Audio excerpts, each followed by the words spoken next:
fortress with guns trained down the German wharf when the German merchants got a little bit too big for their boots. United Nations. They trained the cannon on them. Fortress. Which made them pay attention. So we're coming down along the old German wharf now. These are the old warehouses. This is where the German traders had their headquarters. This first group of houses were rebuilt in the 1950s after a fire. You see the old original ones along here. These date from the 1700s. The original 15th century ones also, they burnt down, but these are built exactly as they were. There's about 6 different warehouses and they go right back up to the high street. Now the only shops that will be open today will be along the wharf here. The information, tourist information, is here on the left, and a very interesting museum here on the left, the Hanseatic Museum. This one here, it's well worth a visit.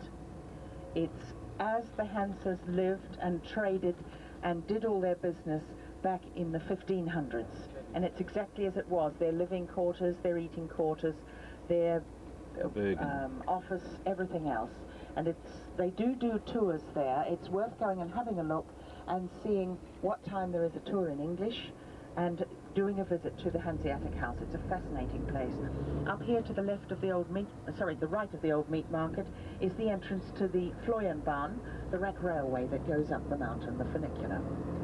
We just turn right here. During the week there is a fish market here, but not on Sundays.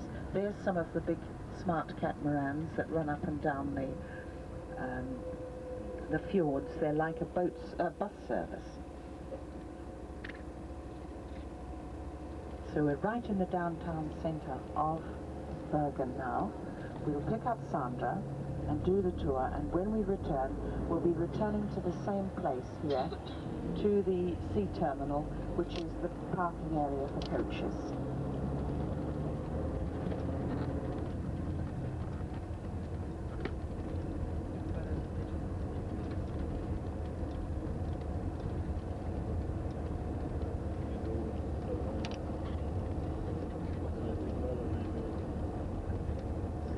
We'll just pull in here. There's some boat lying here.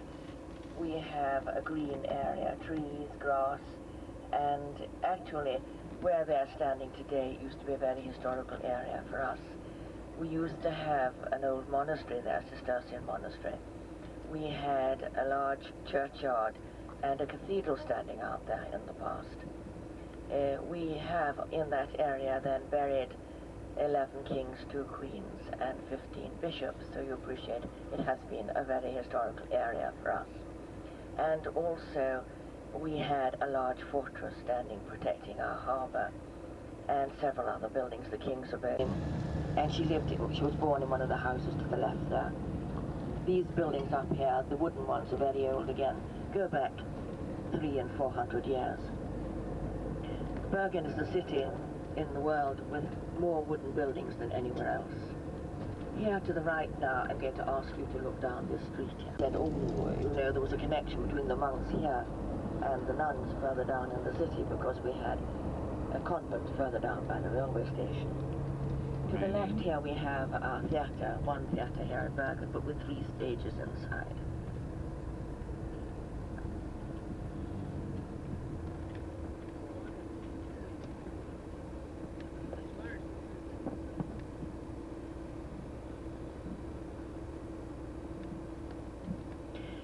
Back to the convent and the monastery. As I was saying, in the Middle Ages, people used to say, there was a connection between the monks and the nuns. They used to have a way of meeting and so forth. But nobody dare come outright and say it, because in those days, you'd be lucky if you were put in prison for such an offence, for saying such a thing. Even worse, you could lose your head. So it was just a rumour. But then, when we were digging in our streets just before the last war, about 60 years back, then we found underground channels. So we know there was a connection between the monks and the nuns. So there was something in the rumours. And, well...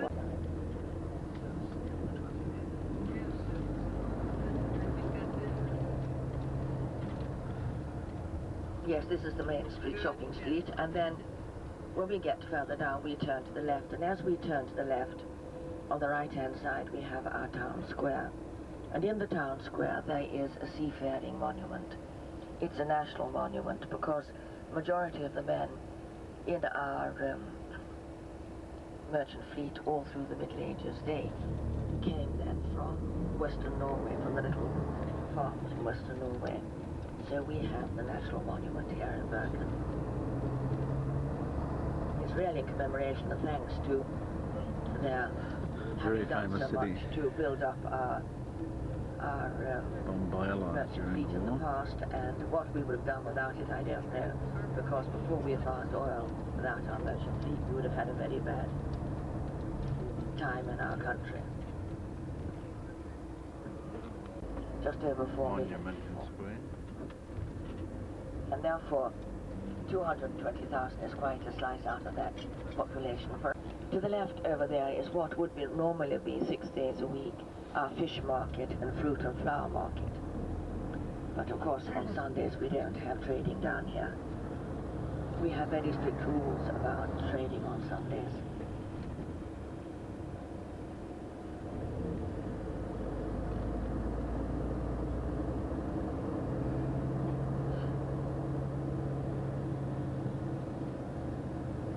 And now we're going to go along by the old part of the city.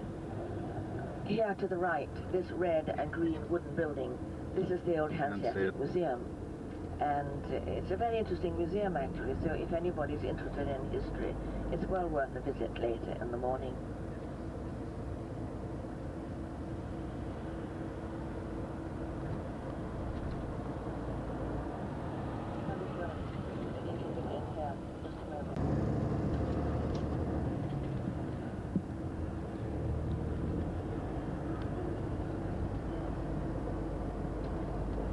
Here we have the little tower, the dungeon, and then we have the Commander-in-Chief's buildings. They're from about 1620, the white ones.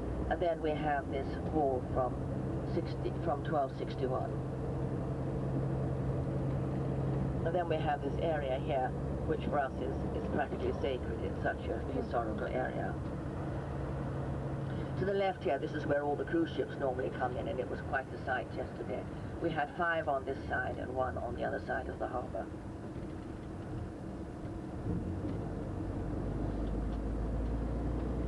And when we get a little further along here, you'll note that here, the trading buildings, the storehouses and so on, they are sticking out into the water, whereas the buildings where the Hanseats did their trading, they're on the other side of the road. They were on the land. But here, then, these jut out into the water. So it was a little different style out here. And if you look to the right here now, you see all these little small houses. They are over 400 years old, these here to the right, these little tiny ones. Very, very popular. People, especially the young ones, they're very keen on buying them. And it's seldom you see them, or you don't see them coming up for sale on the open market. The building up above the wall here to the right, this is a fire station. Usually our fire stations are painted red.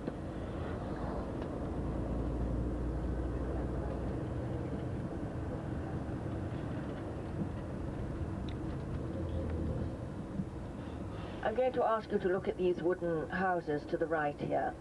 Of course, you're not allowed to do anything with these buildings today. You have to get special planning permission if you want to do anything. Now, as we come along here, you'll get rather a nice view of our harbour. And you'll see what a natural harbour we have. And that is why Bergen became a town at all. Because the king decreed that here a city should be built. They would be too friendly towards them. They wouldn't be the, what I say, the hard-boiled businessmen. They were to be to earn money for themselves and, of course, for their guilds in North Germany.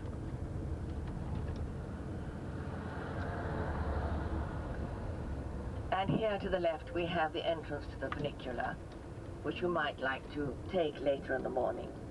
And to find it, usually your bus will be parked where I joined you. You just down to the end of the road, pass by the fish market here, and then straight up to to the funicular. Of course, the fish market isn't here, but this open space down here. Can you go to the left?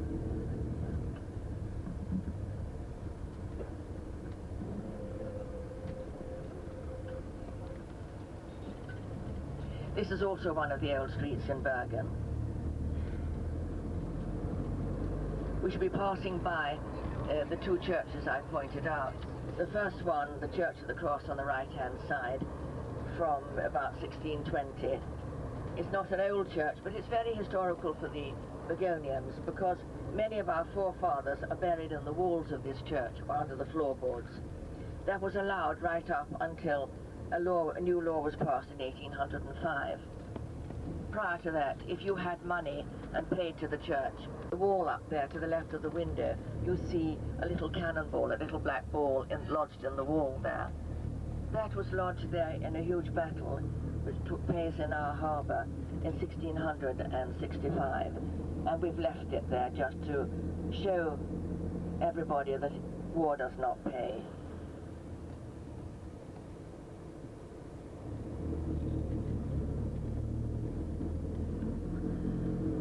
And then to the right here in a moment we have the old leper church. That isn't in use for lepers today. We haven't any left in our country, fortunately. Today it's used by the foreign denominations, and the English and Americans, they have a church service here the last Sunday in every month.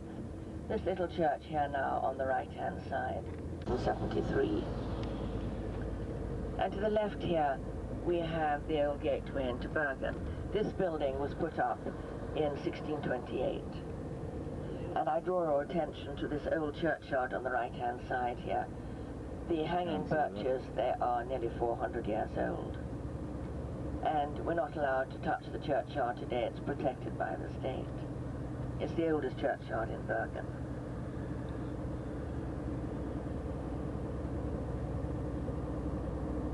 This is, this road here, the nicest road from and to Bergen. And along the route you will note a lot of very nice houses, rather large houses actually. And of course today many have been turned into flats.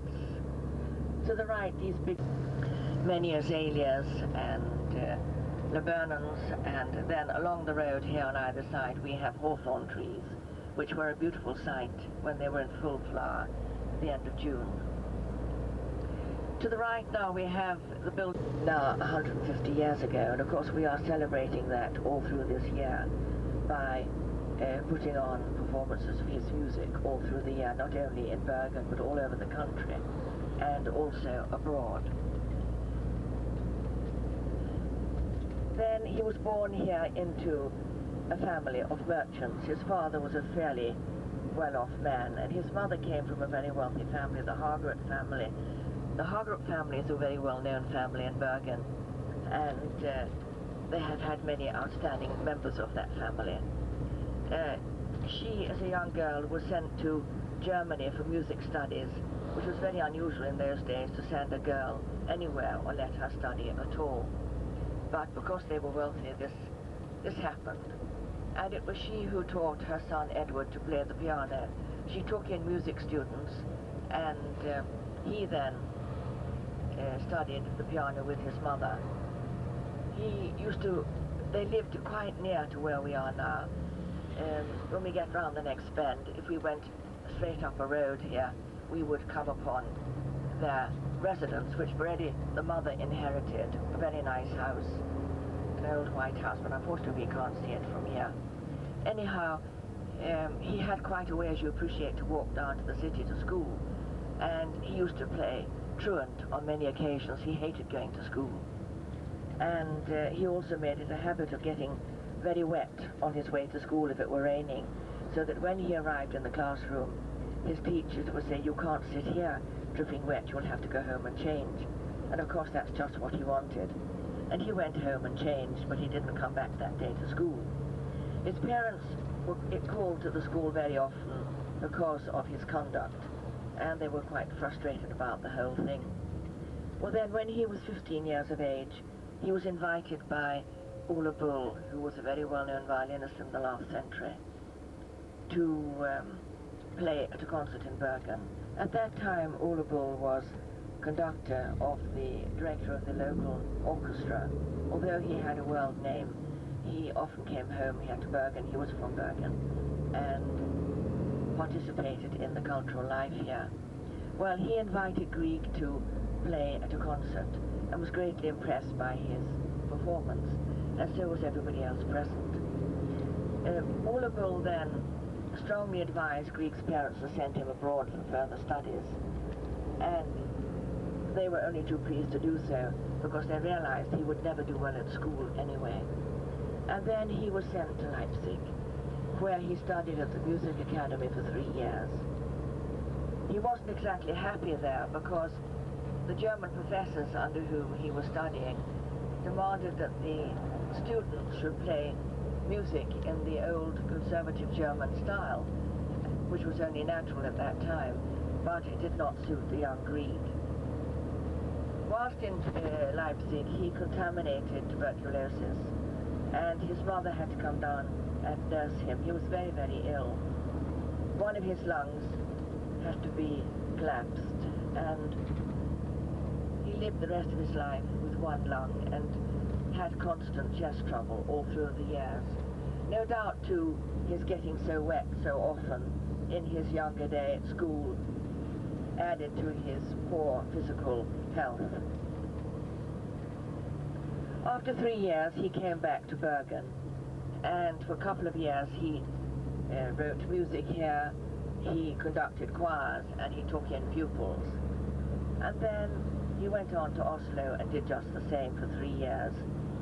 But he wanted more inspiration, and from Oslo he traveled then to Copenhagen, where he again settled for a period, and where he studied and where he wrote music and also got more inspiration. When he arrived in Copenhagen, he was introduced to his first cousin, Nina. Her father and Grieg's mother were brother and sister, but Nina's father had married a Danish lady and settled in Copenhagen, where she grew up. So she knew of her cousin, but she didn't know him. And then, as was correct in those days, she was presented for her cousin. Now, Nina was studying music at the academy too, and she was studying singing. She had a lovely soprano voice. And of course they had much in common, and they fell in love, and they got secretly engaged. And when their parents found out, there was quite a to-do about it. Nina's parents were disgusted with her and said, "You mustn't marry this man. He's a spendthrift, he doesn't work, he doesn't do anything." They didn't consider that writing music was work. And Grieg's parents were disgusted too and said that he shouldn't marry her because she was his first cousin, and it was very, very indecent. But they didn't take heed of their parents, and they got married, and they settled for a period just outside Copenhagen. Whilst they were engaged, Grieg was writing his A minor concerto, and a year after their wedding, he had it performed for the first time. And he became, well, that became famous overnight. It became such a success. And of course, he too, with it. And from then on, there was no turning back. They were invited to hold concerts throughout Europe, and they had all the engagements they wanted. Nina would sing the songs written to Grieg's music. He would accompany her on the piano, he would conduct the large orchestras.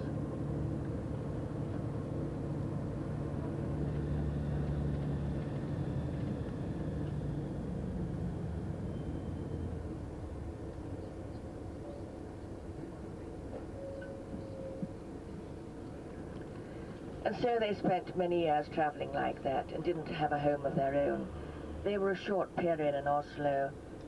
Firstly, they stayed in a hard flat, but Nina hated the house chores, and she was an artist anyway. And they moved into a hotel where she could didn't have to do those things. And then they would go on traveling again. But when Grieg was 40 years of age, Nina 38, they came here to Bergen and bought 3 acres of land for 500 kroner off a farm estate. And Grieg engaged his cousin Schock Bull was his name. He was a very well-known architect in his day. He engaged him to design a house and have it built for him. And they moved into their new home in 1885. It was their first and only home they ever really had.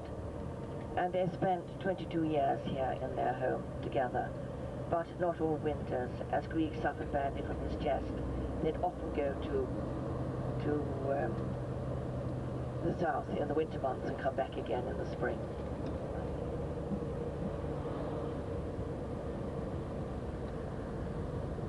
Grieg died here in 1907. He was then 63 years of age. And Nina continued to live in the home for another 10 years. But in 1917, during World War I, she wasn't getting the royalty she was entitled to, and she found it difficult economically and decided to hold an auction. She sold the house to, fortunately for us, one of Grieg's cousins, Joachim Grieg, a wealthy ship owner, who 5 years later gave it back to the local government. And then a few years later, it was turned into a museum. But of course, we didn't have the furniture then. But we had a very wealthy couple in Bergen, Consul Moore and his wife. And he then said if the public, whoever who had bought anything at this auction, if they would come back with it, he would pay them whatever they had paid for it and put it back in the house. And that's exactly what happened. We got everything worth having back again. And Nina could vouch for everything that it had originally belonged to her and said where it would stand as it had done in her day. So we know that the lounge and the dining room today are just as they were in their day. And then she retired to Copenhagen, where she spent the rest of her life with her Danish family. She died in Copenhagen in 1935. And she was cremated and her ashes were brought here and put into the vault together with those of her husband. They had one little girl. She was christened Alexandria, but she died when she was 13 months old. A very great tragedy in Grieg's life, and that is when he had his first depression.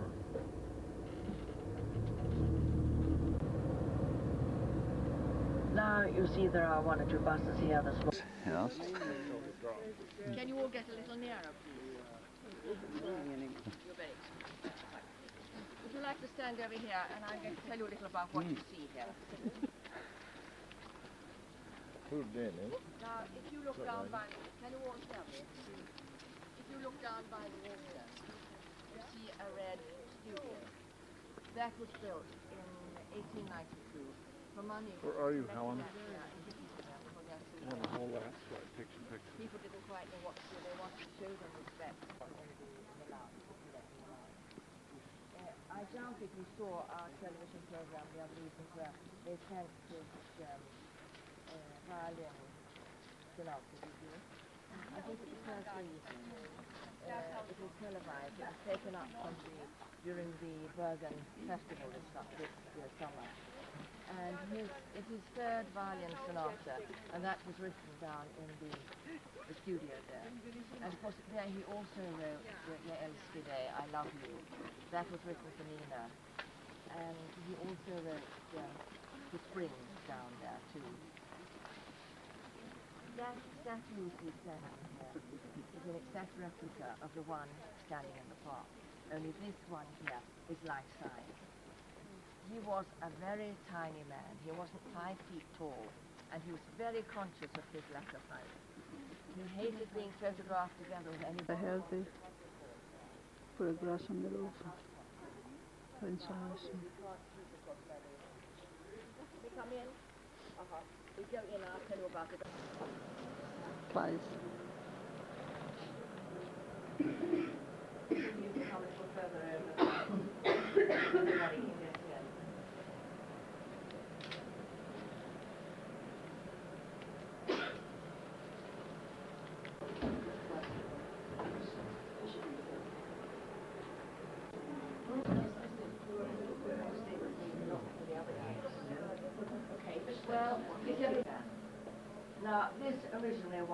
kitchen where you're standing now. But we did not want a kitchen down here. So in the 1950s we took out the wood here. Otherwise it is original. Then I think we start with the wall over here. The system was that you sold your work to a publisher. You got a lump sum and that was that. The publisher, he sold it to people all over the world. And he was making money on it the whole time. But I will, in all honesty to this man, the publisher, I will say that he paid Grieg very well for his music in his day. The silver servers on either side of in the top. There's plenty of room because we're not a big group, so you can all come in here.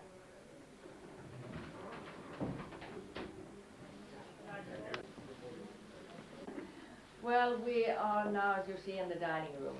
And the first thing most people do observe, of course, is this lovely silver decoration. It's silver, and it is a decoration. In the last century, if you had a position, a name, and so forth, it was quite usual to have a nice decoration on a dining room table. If you had a dining room, then you were a person of position, because not everybody had it upside down. A Viking helmet, where the light in here doesn't do it. And that goes also to the chimney, that goes the pipe goes also to the chimney. That is the chimney there. We have in the middle of the house. We only have one chimney in all our houses, with one, opening at the top on the roof. In many countries you have many chimneys across the roof, don't you? But we don't have that. Was this an original light and electrified? Yes, that's right. It was electrified in later years. You can't have candles burning. Of course, only concert pianists are allowed to play on it. And as I say, the tone is just exquisite. It's a lovely piano. The mat under the piano, that was a gift from Nina's two sisters for their wedding. It was embroidered by them. It's not a tapestry, it's embroidered by them. And they were very proud when they got it and took it with them. Picture on the wall up there, you will see a picture of her from when she was 39 years of age. And the artist who did that, the German artist, his name was Leonbach. And he, and Grieg was so pleased with this portrait of his wife that when he wrote his third violin sonata, he dedicated it to Leonbach, did this portrait of his wife. Well, I don't know whether you think she's good looking there, of the last century. And that sort of sloping bit at the top is very typical of that period, around about 1850, 1870. And a bust on the top of the cupboard, that is of Björnstjerne Björnsson, who wrote the words of our national anthem. And the bust over here, this is of a Swede who wrote drinking songs, which are very well known in Scandinavia. And this is that lovely... Jack? Ungefär. Wann? Befehl? Nein, Jack, I can't. Greg's. Can you come on, please? Because we haven't very much time. It's only 2 hours. The small Peter.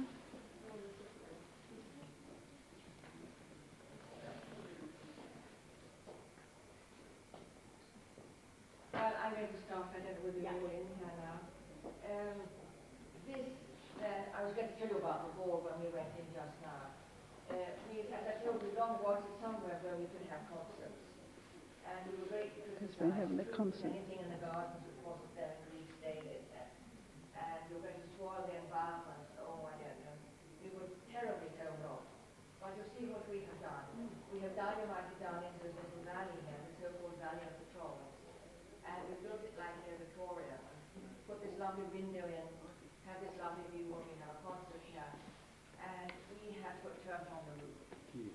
And the reason for the turf is not because it's an old custom in our country.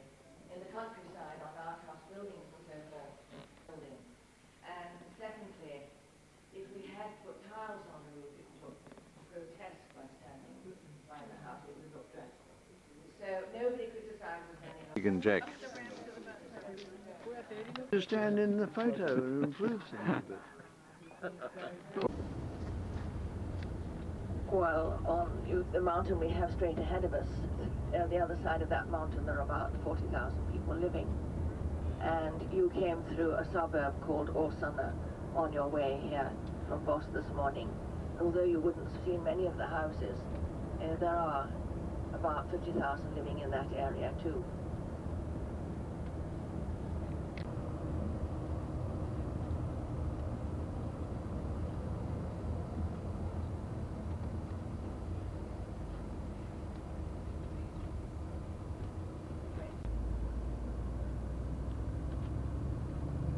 Well, there are then 7 mountains surrounding Bergen, and in the past, of course, these mountains have cut us very much off from the rest of the country, and we have, as a rule, travelled westwards towards the British Isles, to Shetland, to Greenland, Iceland, and of course southwest to Normandy and Northern Europe. That has been our way, having connections with other people. We have travelled very little eastwards because of the mountains. It would mean a very treacherous.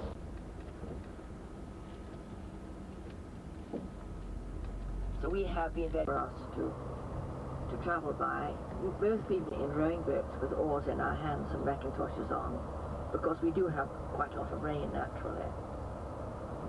But shouldn't cheat any longer, we have fought.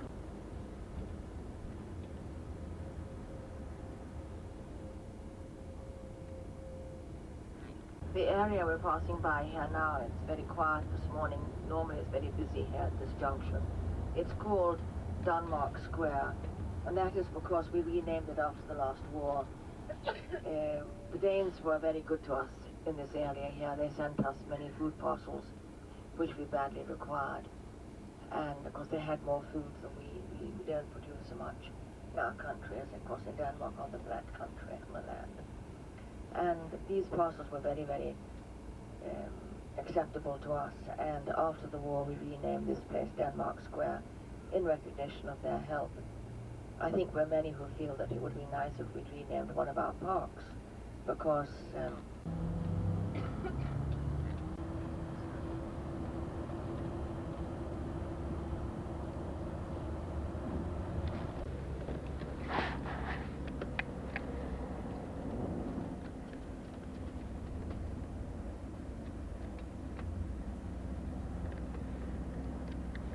this switch on his head. It's the same with this. Is there one on the head up there too?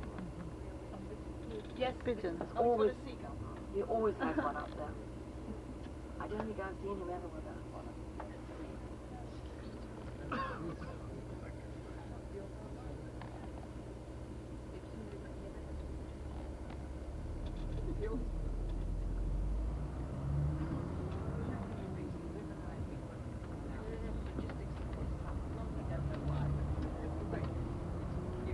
And it's a very popular building. That is from 1554, and councillors still have their meetings there.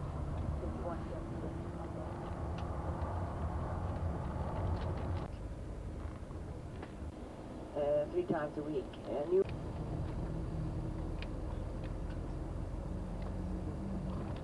If you look to the left here, there's a Ervingen cafeteria. And you can get coffee and teas and sandwiches in there. The next one here too, for refreshments.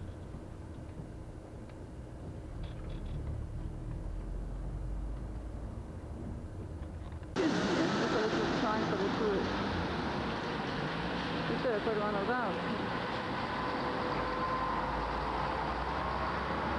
The Puppenickel up there. You going to be happy going up there, or? I don't know.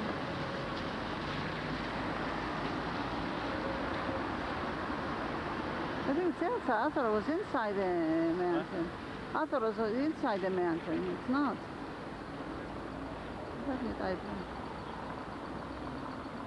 Oh, it might be too. I think that's the cable cars up there. No, I saw it, Jackie. It was red coming down there. Yeah. Different to this, yeah. That's not this here.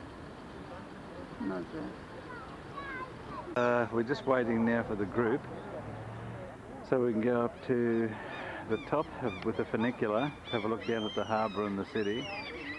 So I'm just videotaping around the port of Bergen, and all the Bergeners here are very friendly people. Oh yeah!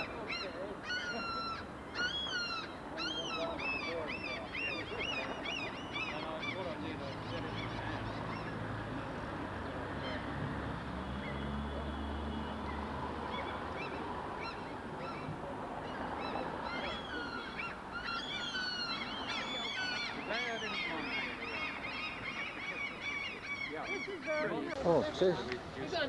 Come on to the left, not to the left. Can't see it from there. It's the parking side.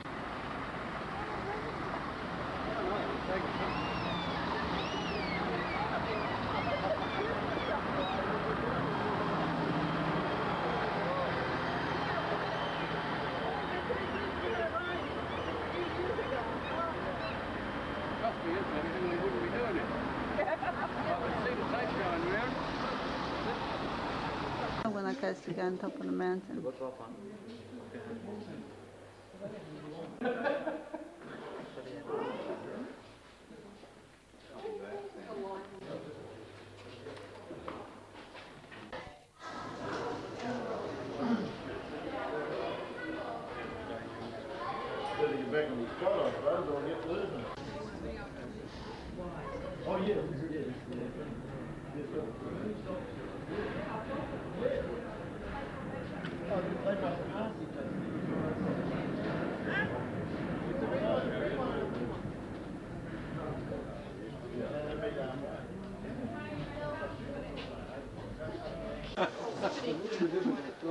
You should have said this side.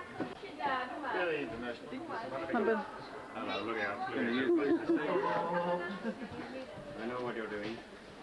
because after I don't know if I'm able to. You get that tunnel, Jack?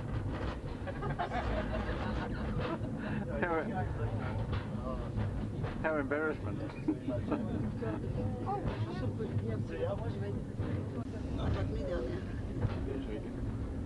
Going up in the funicular.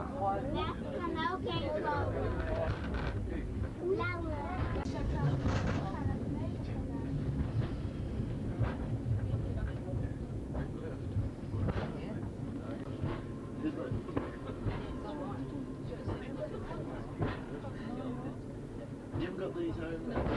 Pardon? You haven't got these home? Oh, yeah. You've got yeah, oh, it's not as high as this. From the top of the mountain. Come up with funicular. It's a beautiful view. Oh, gee, you really get a good view over here. This would have been terrible doing this. Oh yeah. Oh, yeah. Oh, yeah.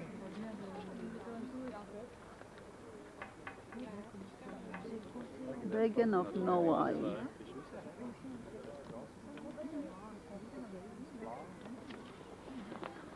Blauwe schöne Dennis. Skal vi gå opp på toppen og se utover? Hei, ja. The tunnels.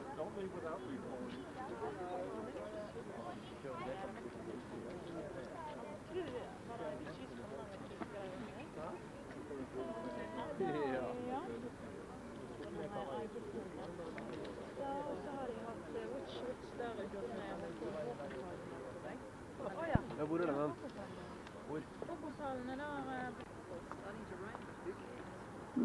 It's magnificent view, huh? It is too. Oh, it's beautiful.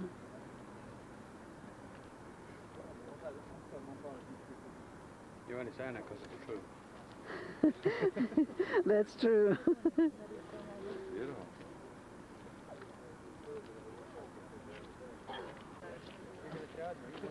And that's a shop on top of the mountain. Oh. And that's Georgie taking a photograph.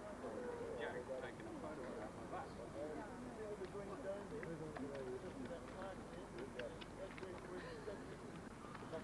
What's that?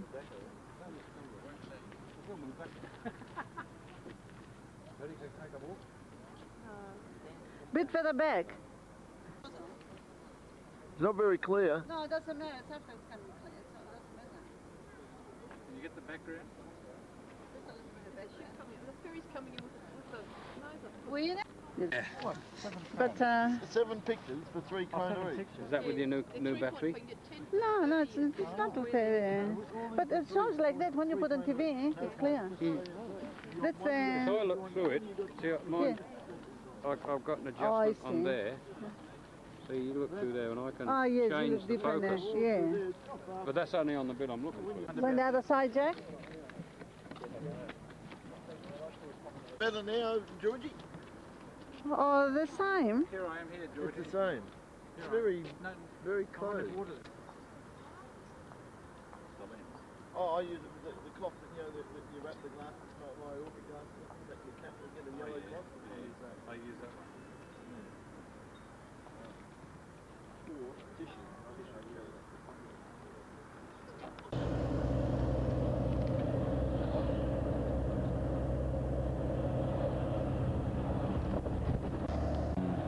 Bergen to Voss.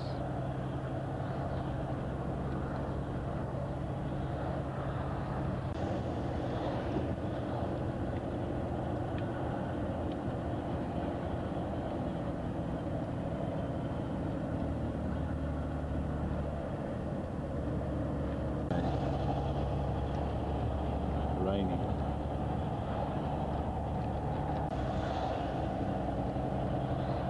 We have tunnels, hundreds of them.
Not quite as large as the Sonia Fjord, but it's certainly one of the large ones, and certainly a very beautiful one.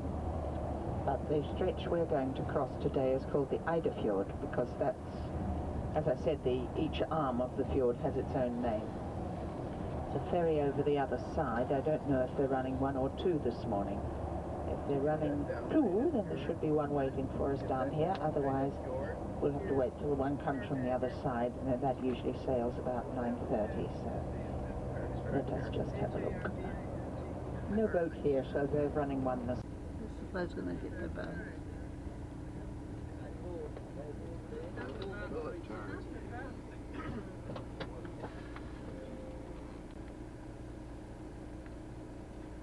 There it is up there. Hardanger. H-A-R-D.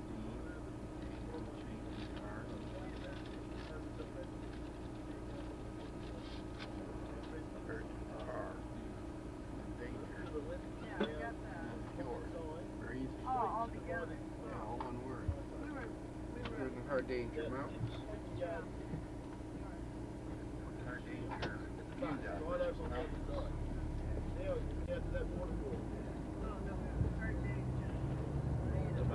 This must be it, don't it?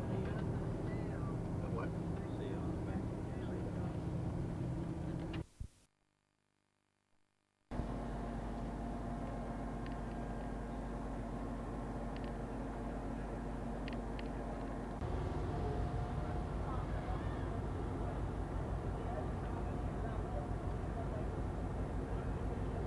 We've got the ferry to go to the other side of the lake. Is it a lake? What they call?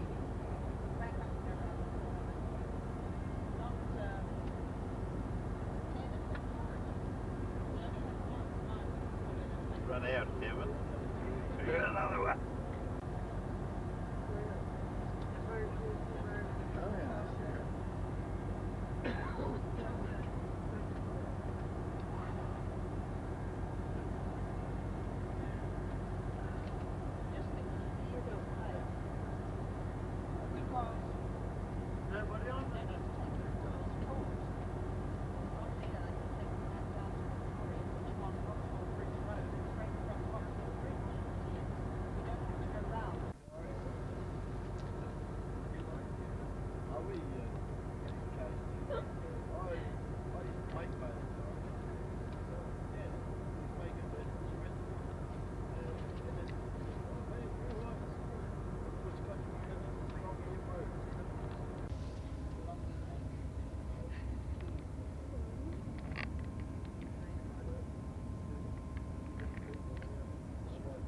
closer.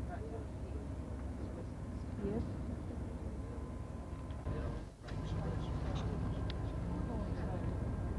Bremen. 666 Sydney Street.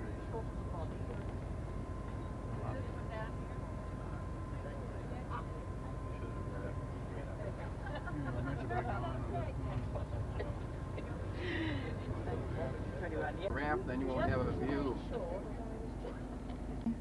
Took 10 minutes to cross over.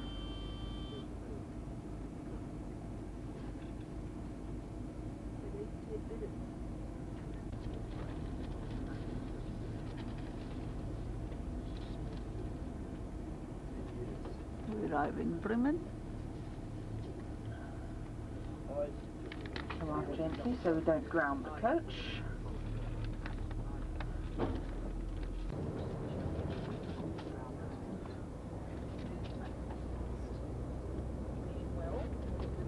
Yeah, doesn't matter.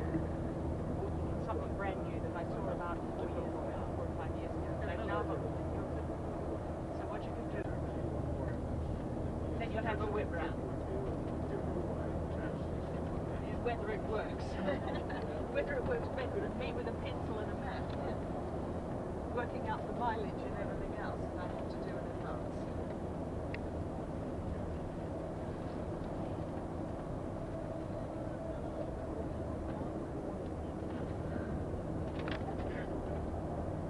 Now this area we're going through is working its way up towards the Hardangervidda.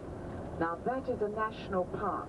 I don't know if it's clearly marked on your maps, I can't remember, but it's a huge area of rather bleak countryside. It's almost sort of Arctic tundra type of countryside. We'll really get into it after our morning coffee stop, but between here and the morning coffee stop we go through a very narrow gorge with an old pack horse trail that went alongside. This is only suitable now to walkers and very energetic cyclists, but it's very narrow. It must have been a very deep and very narrow glacier that came down here, because the rocks are very hard. But you can see now, prime example of the glaciers, you see how sheer the rock walls are, and that is because they were cut off by the glacier. You can also see the strata on some of the rocks here, where the strata is all twisted as the rocks have been folded upwards with the pressure from the Atlantic plate.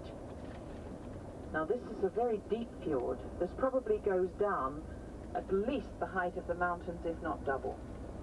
It frequently is much deeper than the mountains around it are high. Then up to their right would have been a side. Look at the rocks on the beach. You'll see that they're big rounded rocks, and these were ones that were carried down in the glacier, and when it melted they were dumped here, and consequently it's got a moraine of small rocks and gravels and things that were brought down with it.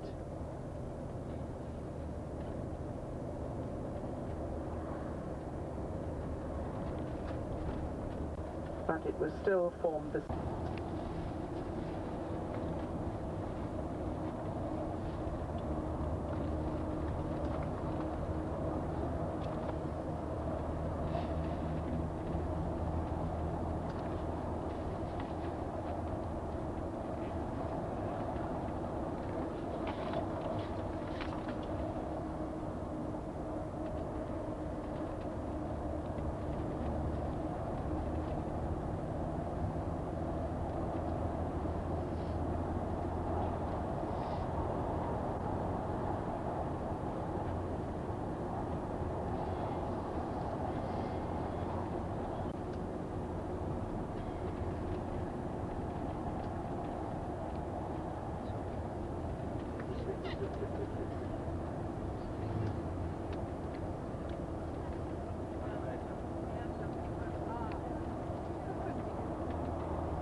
So that is the end of that arm, the Ida Fjord, and now we start climbing up towards the narrow valley leading to the waterfall of Boringfoss.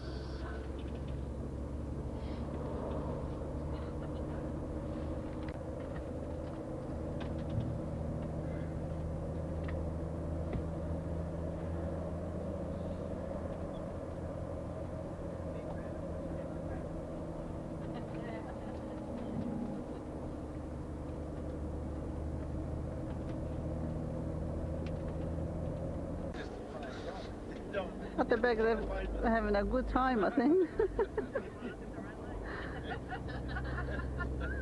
Margaret?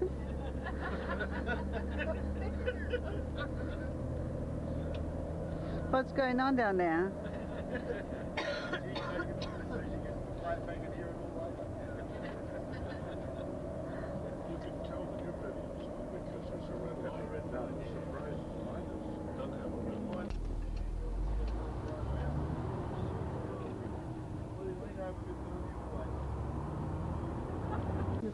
We climb up now.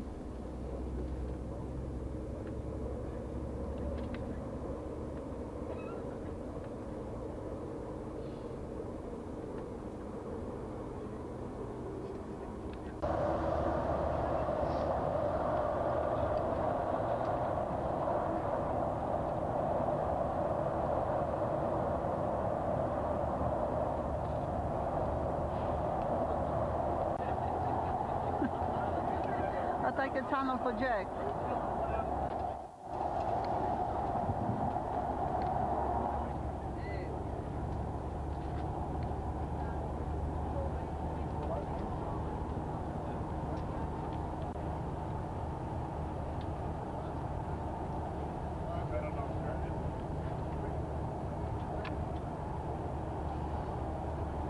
We took the tunnel, we took the mountains, the waterfalls, what else?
Some nice rapids there on the right-hand side.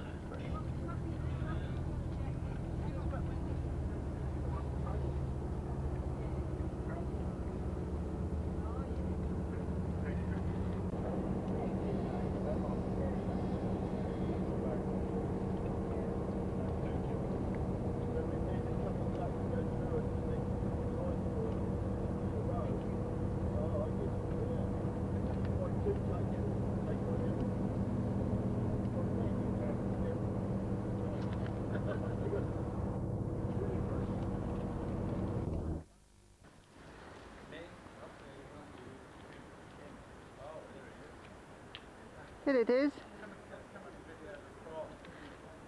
Troll there, isn't it? No, one No, troll. one. One troll. But it's ugly, isn't it? Ugly? Not me. He's the other one, Georgie. It's a nice open fire down there. Hello there.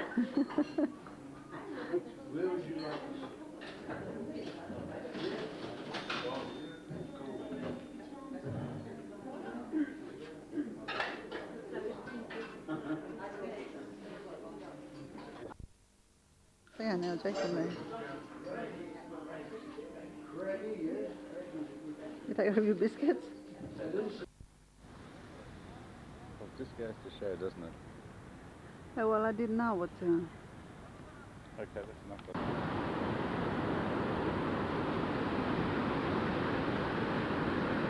See, look up. I better take it. The waterfalls in Norway are spectacular. This is just the Vetting Fossen, as they Very call it. Fossen. Waterfall. That's dynamic. Everywhere. This one seems to be on a plateau. Yes, I don't know.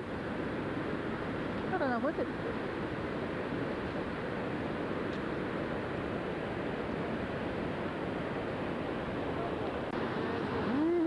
Look at it coming down.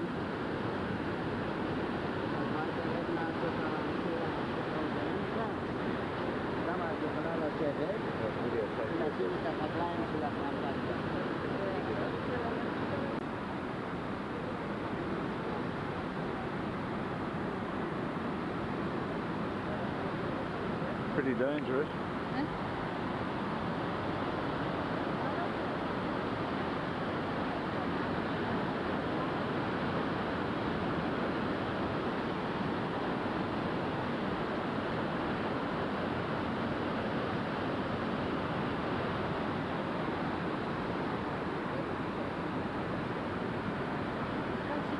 Look at the people over there.